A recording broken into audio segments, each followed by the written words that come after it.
કે હજી શું કરે છે આ સરકાર? આ દુનિયામાં બેન દીકરીઓનો વિનાશ થશે ત્યારે કાયદા બનાવશે. આજે ફરી એકવાર 6 વર્ષની એક કોળી સમાજની દીકરી સાથે બળાત્કાર થયું. અને સાહેબ જેને બળાત્કાર કર્યું જ ને એ બીજું કોઈ નહીં પણ એના સ્કૂલનો પ્રિન્સિપલ હતો. અરે નાનકડા ફૂલને શું ખબર હતી કે સ્કૂલે જાતા જ આ હેવાનીને નહીં મૂકે.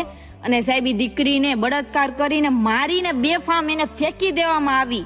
અને જો હવે આ કાયદા નહીં બને ને અને તમે લોકો અવાજ નહીં ઉપાડો ને તો તમારા ઘરમાં પણ જે બેન દીકરીઓ છે ને એ નહીં બચે. સાહેબ રાતોરાત નોટ બંધ અથવા બદલાઈ જતી હોય ને અને જો લોકડાઉન પડી જતા હોય ને તો સાહેબ આ બેન દીકરીઓના જે બળાત્કાર કરે એને ફાંસીની સજા કેમ નથી થતી? એના માટે કાયદા કેમ નથી બનતા? અને અત્યારે તમે ભલે આ જાતું કરી દેશો પણ કાલ સવારે એ વાત કોમન આવીને ઉભી રહેશે. ઘરે ઘરે બેન દીકરીઓના બળાત્કાર જોવા મળશે. વિડીયો મારો બને એટલો શેર કરો કેમ કે એક